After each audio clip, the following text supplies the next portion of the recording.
નમસ્કાર મિત્રો, ration card ધારકો માટે આ લોકોના રેશન કાર્ડ રદ થશે. તો કયા લોકોના રેશન કાર્ડ રદ થશે, શા કારણે જે છે રેશન કાર્ડ રદ થવાના છે, અને લોકો સ્ટેટસ પણ જે છે વ્યક્તિ પ્રમાણે જે છે કોનું નામ જે છે રદ થયું છે, કોનું રેશન કાર્ડ રદ થયું છે તેનું સ્ટેટસ પણ તમે કઈ રીતે ચેક કરી શકો. અને આ નવેમ્બર મહિનાની અંદર જે છે ઓફિશિયલી સરકાર દ્વારા જે છે બહાર પાડવામાં આવેલ અનાજનો જથ્થો, જેમાં જે છે 50 કિલોથી પણ વધુ જે છે અનાજ આ મહિનાની અંદર જે છે મળવાપાત્ર રહેશે, તેના વિશે પણ આપણે વિડીયોની અંદર જે છે ચર્ચા કરવાના છીએ. તો વિડીયો છેલ્લે સુધી જોવો, અને જો તમે અમારી આ ચેનલ પર નવા હોય તો ચેનલને જે છે જરૂરથી સબસ્ક્રાઇબ કરી નાખજો.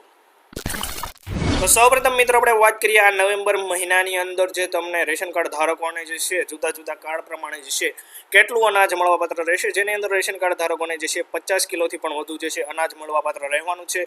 તો વાત કરીએ તો અહીંયા જે છે ગુજરાત સરકાર દ્વારા જે છે ઓફિશિયલ જે છે આ તમે જોઈ શકો છો જાહેરાત જે છે અનાજ વિશેની જે છે બહાર પાડવામાં આવી છે. નવેમ્બર મહિનામાં તમને જે રેશન મળવાનું છે તેની જે છે આ જાહેરાત છે. તો અહીંયા તમે જોઈ શકો છો ગુજરાત રાજ્ય સરકાર દ્વારા જે છે રાષ્ટ્રીય અન્ન સલામતી કાયદા 2013 અંતર્ગત એટલે કે NFSA હેઠળ સમાવિષ્ટ 74 લાખથી વધુ રેશન કાર્ડ ધારકોની કુટુંબની 3.68 કરોડની જે છે જનસંખ્યાને પ્રધાનમંત્રી ગરીબ કલ્યાણ અન્ન યોજના અંતર્ગત જે છે મફતની અંદર ફ્રીની અંદર જે છે વિના મૂલ્યે જે અનાજ મળવાપાત્ર રહેશે. સૌપ્રથમ એની આપણે વાત કરી દઈએ તો અહીંયા તમે જોઈ શકો છો નવેમ્બર 2024 માસમાં ઘઉં અને ચોખાનું વિતરણ વિના મૂલ્યે જે છે કરવાનું આવશે. તો તેની વાત કરીએ તો અંત્યોદય કુટુંબોને એવા એટલે કે અંત્યોદય અન્ન યોજનાની અંદર જે લોકો પાસે જે છે અંત્યોદયનું રેશન કાર્ડ છે તેને જે છે ઘઉં અને ચોખા, તો અહીંયા જોઈ શકો છો, અને ઘઉં જે છે કાર્ડ દીઠ અહીંયા તમે જોઈ શકો છો 20 કિલો, અને કાર્ડ દીઠ જે ચોખા જે છે એ જે છે તમે જોઈ શકો છો 15 કિલો જે છે મળવાપાત્ર રહેશે નવેમ્બર મહિનાની અંદર. તો ખાસ કરીને જે ઘઉં જે છે 20 કિલો મળવાપાત્ર રહેશે. આ 20 કિલો 5 કિલો જે વધારાના ઘઉં જે છે એ તમને બાજરી મળતી હોય છે 5 કિલો, પણ એની જગ્યાએ જે છે વધારાના 5 કિલો ઘઉં પણ મળવાપાત્ર રહેશે. ત્યારબાદ જે છે આપણે મિત્રો આગળ વાત કરીએ તો અગ્રતા ધરાવતા કુટુંબો એટલે કે PHH પ્રાયોરિટી હાઉસ હોલ્ડ કુટુંબો વિશે, જે લોકોને પ્રાયોરિટી હાઉસ હોલ્ડનું જે રેશન કાર્ડ હોય એ લોકોની, તો એ લોકોને જે છે ઘઉંની વાત કરીએ તો વ્યક્તિ દીઠ 3 કિલો, અને ચોખાની વાત કરીએ તો વ્યક્તિ દીઠ જે છે 2 કિલોગ્રામ મળવાપાત્ર રહેશે. તો આ અગ્રતા ધરાવતા કુટુંબો એટલે કે જે છે APL જે રેશન કાર્ડ ધારકો હોય છે એની વાત કરીએ તો એ લોકોને જે છે વ્યક્તિ પ્રમાણે કુટુંબની અંદર પરિવારની અંદર કેટલા વ્યક્તિઓ છે એ પ્રમાણે જે છે રાશનનો જથ્થો મળતો હોય છે.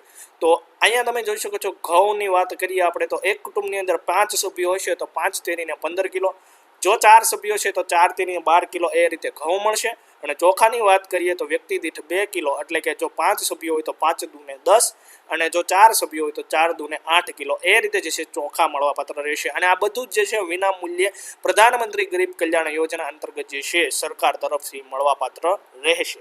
અને અહીંયા મિત્રો નીચે જે છે વિશેષ નોંધ તમે જોઈ શકો છો, વિશેષ નોંધ પણ લખેલી છે. તો એમાં જે છે બાજરી અથવા તો જુવારનો જથ્થો જે દુકાનમાં ઉપલબ્ધ હશે તે દુકાન પરથી મળવાપાત્ર રહેશે. બાજરી અથવા તો જુવારનો જથ્થો પૂર્ણ થયા બાદ જે છે બાજરી અથવા તો જુવારની અવેજીમાં જે છે ઘઉં મળવાપાત્ર રહેશે. તો ખાસ કરીને જે દુકાનની અંદર જે છે ઘઉં અથવા તો બાજરી અથવા તો જે છે જુવાર હશે તો એ દુકાનેથી બાજરી અથવા તો જુવાર મળી રહે.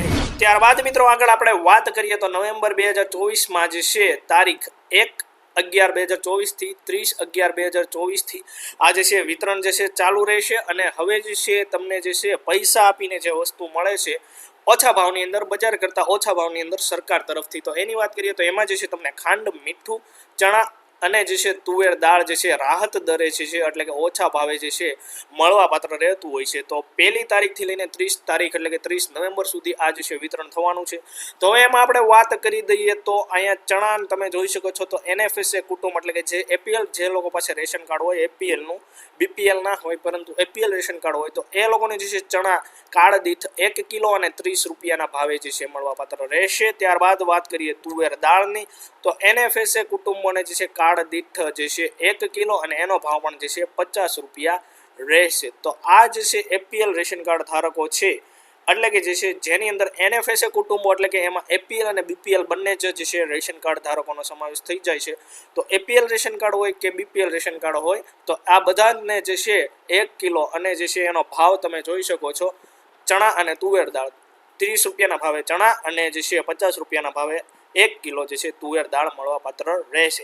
ત્યારબાદ વાત કરીએ ખાંડ, તો ખાંડ જે છે ખાસ અહીંયા લખેલું છે ઉપલબ્ધિ મુજબ, એટલે કે જે રેશનની શોપ પર ખાંડ અવેલેબલ હશે, ઉપલબ્ધિ હશે તો ત્યાં મળશે, નહીં હોય ઉપલબ્ધ તો ખાંડ પણ તમને જે છે મળવાપાત્ર રહેશે નહીં. તો હવે એમાં વાત કરીએ અંત્યોદય કુટુંબો અને બીપીએલ કુટુંબોની. તો અંત્યોદય કુટુંબો જે છે એને 3 વ્યક્તિ કાર્ડમાં હોય, 3 વ્યક્તિ સુધી તો 1 કિલોગ્રામ, અને 3થી વધુ વ્યક્તિ હોય તો વ્યક્તિ દીઠ જે છે 350 કિલોગ્રામ મળવાપાત્ર રહેશે ખાંડ.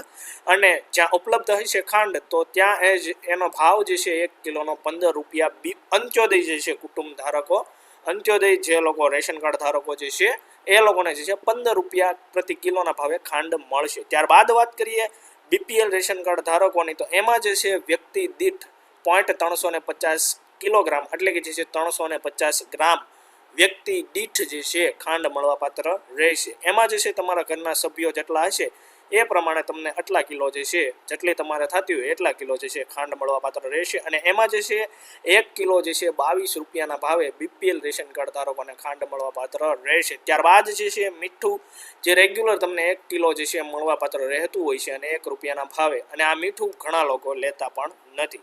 અને ત્યારબાદ મિત્રો એક અગત્યની અહીંયા નોંધ લખેલી છે ખાસ ખાદ્ય તેલને લઈને, જે સિંગ તેલ તમને આગળના મહિનાની અંદર મળ્યું હતું. શું આ મહિનાની અંદર મળશે કે નહીં? તો આ મહિનામાં કદાચ તમને જે છે અમુક જે રેશનની શોપ હોય ત્યાં અવેલેબલ હોય તો તમને જે છે ખાદ્ય તેલ પણ મળશે. તો અહીંયા ખાસ નોંધ લખેલી છે, ખાદ્ય તેલ જે છે દુકાનદાર પર જે છે ઉપલબ્ધ હશે, જે દુકાન પર જે છે ઉપલબ્ધ હશે તે દુકાનેથી પ્રતિ 1 લીટરના પાઉચ 100 રૂપિયાના ભાવે મળવાપાત્ર રહેશે. તો ખાસ કરીને સિંગ તેલ જે તમને 1 લીટરનું પાઉચ જે મળ્યું હતું ખાદ્ય સિંગ તેલ, એ જે છે તમને જે છે જે દુકાન, જે રેશનની શોપ પર અવેલેબલ હશે, ઉપલબ્ધ હશે તો તમને જે છે આ મહિને મળવાપાત્ર રહેશે, નહીંતર જે છે તમને મળશે નહીં. ત્યારબાદ મિત્રો હવે આપણે મેઇન વાત કરીએ કે રેશન કાર્ડ ધારકોના જે છે એ રેશન કાર્ડ રદ થવાના છે. તો કોના થવાના છે, શા માટે થવાના છે તેની આપણે વાત કરીએ. તો રેશન કાર્ડમાંથી જે છે આ લોકોના નામ દૂર થશે. તો સરકારે જે છે રેશન કાર્ડ મેળવવા માટે અમુક જે છે પાત્રતાના માપદંડો જે છે નક્કી કર્યા છે. જેમ કે જે લોકોને 4 વ્હીલ ધરાવતા હોય, જે લોકોને જે છે મોટો પ્લોટ હોય, અને જે લોકોને બંગલો હોય, તો એવા લોકો જે છે મોટું મકાન હોય તો એવા લોકો જે છે રેશન કાર્ડ જે છે મેળવી શકતા નથી, એટલે કે રેશન કાર્ડને જે છે પાત્ર હોતા નથી. તો જે તમામ લોકોને જે છે પાત્રતા પૂર્ણ કરવી પડતી હોય છે રેશન કાર્ડ મેળવવું હોય તો, અને આ પાત્રતા જે છે એની બહાર હોય, મર્યાદાની બહાર આવતા હોય, એટલે કે જે લોકો પાસે ખૂબ જ પૈસાવાળા જે લોકો હોય, બરાબર છે, અને જે છે પ્લોટ ધરાવતા હોય, બંગલાની અંદર રહેતા હોય, 4 વ્હીલ ધરાવતા હોય, તો એ લોકો જે છે પાત્ર ગણાતા હોતા નથી. જો કોઈ વ્યક્તિ જે છે આ પાત્રતાના માપદંડો પૂર્ણ કરતું ન હોય તો જે છે તેમનું રેશન કાર્ડ બનતું નથી. અને નિયમ અનુસાર ઓલરેડી જે છે આવા લોકોનું રેશન કાર્ડ જે છે હોય, આવા લોકો પાસે જે છે ઓલરેડી રેશન કાર્ડ હોય તો તે લોકોનું જે છે નામ રેશન કાર્ડમાંથી હટાવી દેવામાં આવશે. આ પહેલી વસ્તુ થઈ. ત્યારબાદ જે છે બીજી વસ્તુ આપણે વાત કરીએ કે કેવા લોકોના રેશન કાર્ડ રદ થશે.